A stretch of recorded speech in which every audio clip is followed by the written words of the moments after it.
এখনো আছে। এখনো দেখবেন সুপ্রিম কোর্টের সামনে একটা দাঁড়িপাল্লা দেওয়া, তাই না? এটা কি বোঝায়? এটা বোঝায় হেরফের করা যাবে না। ডানের পাল্লা নুয়ে গেলে বামের পাল্লা উপরে উঠলে হবে না, অথবা বামের পাল্লা নিচে গেলে ডানের পাল্লা উপরে উঠলে সেটাও হবে না। সমান সমান, যে যেমন বিচার পাওয়ার যোগ্য ঠিক তেমনই করা লাগবে। দলীয় ক্ষমতায় দলের লোকদেরকে ছাড়া যাবে না। দল ক্ষমতা না থাকার কারণে বিরোধী দলের লোকের উপর অত্যাচার চালানো যাবে না। ওই সুপ্রিম কোর্টের দাঁড়িপাল্লা তাই প্রমাণ করে দিচ্ছে। কথা কোন ঠিক কিনা? আজকে তাই হচ্ছে না উল্টোটা হচ্ছে? তাই হচ্ছে না উল্টোটা হচ্ছে? এই কথা বললে যারা রাষ্ট্র চালায় তাদের কাছে কি আমি ভালো থাকবো, নাকি ব্ল্যাক লিস্টে ফেলে দিবে? তা আমি আর দাওয়াত পাবো কেমনে? আর যদি বলি আপনারা খুব মানে মিউ মিউ কণ্ঠে যদি কিছু বলি, তাইলে শীতের সিজনে মাহফিলের অভাব হবে না। এক একটা মাহফিল থেকে 20,000 টাকা দিলে 5টা মাহফিল করলে 1 লক্ষ টাকা। এই 1 লক্ষ টাকা খাইতে আমার পরিবার 6 মাস লাগবে। কি একটা সুবিধার জিন্দিগি, কি একটা মজার জিন্দিগি।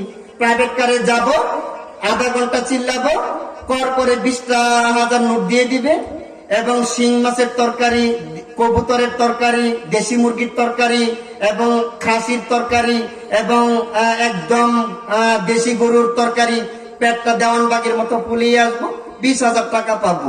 যদি এই জাতীয় কথা না বলি তাহলে ব্যবসার বাণিজ্য জমজমাট হবে। আর এই জাতীয় কথা বললে মাহফিল পাবো তো দূরের কথা, জীবন্ত দাফন করার চেষ্টা করবে। কথা কোন ঠিক কিনা? জীবন্ত দাফন করার চেষ্টা করবে। আমি মাঠে নেমেছি এই কালো মুখোশধারী শয়তানদের শয়তানি উন্মোচন করার জন্য।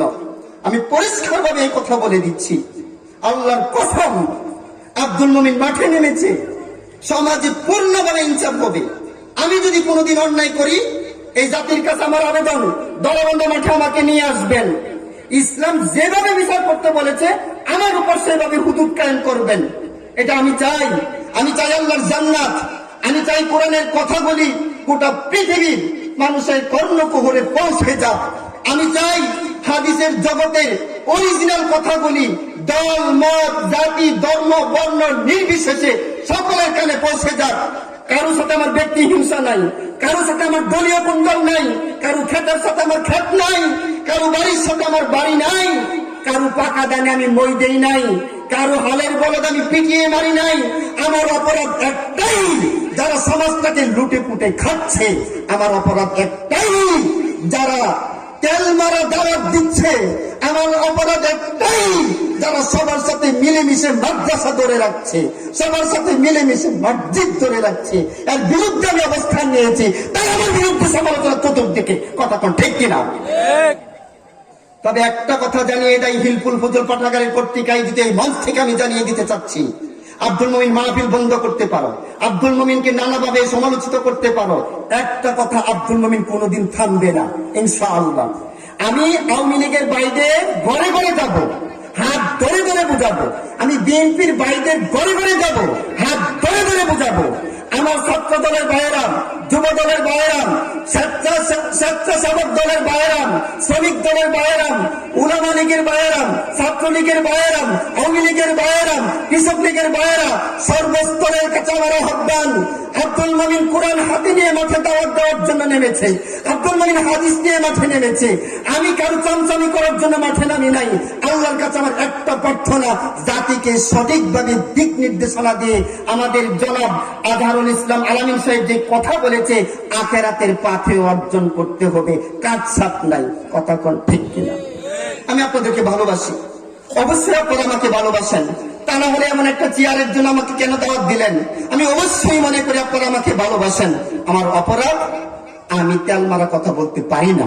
আল্লাহ যেন এই তেল মারা কথা মৃত্যুর 8 দিন পর্যন্ত এই মুখ থেকে না বলায় আল্লাহ যেন কবুল করে, বলুন আমিন।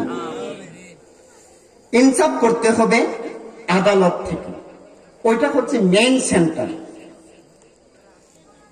এরশাদ শিকদারের একটা কবিতা লিখছিল, আমাদের যিনি মারা গিয়েছেন, আল্লাহ ওনাকে ক্ষমা করে জান্নাতবাসী করুক, কবি শাহাবুদ্দিন।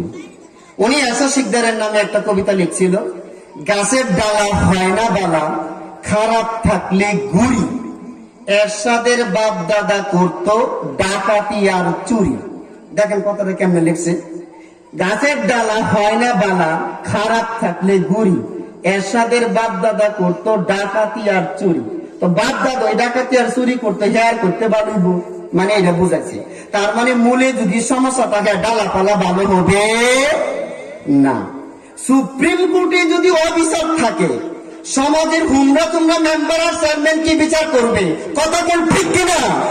গুরুতে সমস্যা, সুপ্রিম কোর্টের সমস্যা, হাইকোর্টের সমস্যা, 18 কোটি মানুষের বিচার যেখান থেকে আসে সেখানের সমস্যা।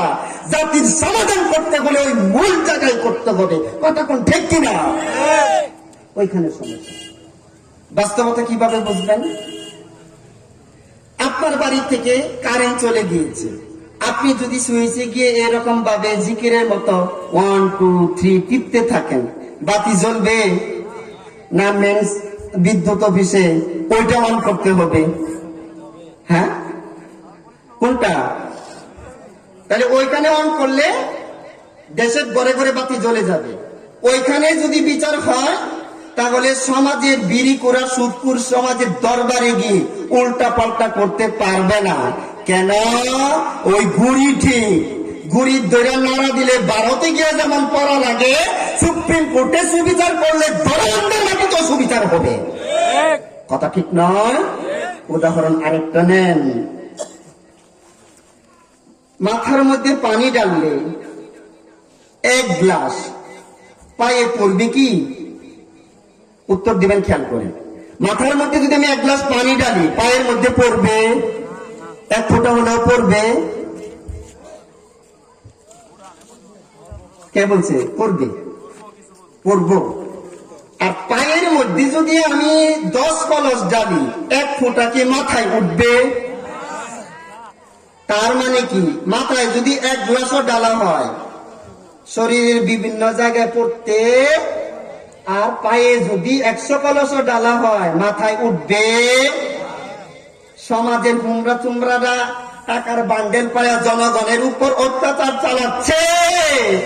ওই গুড়ি ব্যাঠিক দেখা, ওই গুড়ি ব্যাঠিক করার জন্য, ওই গুড়ি ঠিক করার জন্য বাংলাদেশের প্রতিটি গ্রামে গ্রামে, থানায় থানায়, ইউনিয়নে ইউনিয়নে, পাড়ায় পাড়ায়, মহল্লায় মহল্লায় মসজিদের ইমামদেরকে, মসজিদের খতিবদের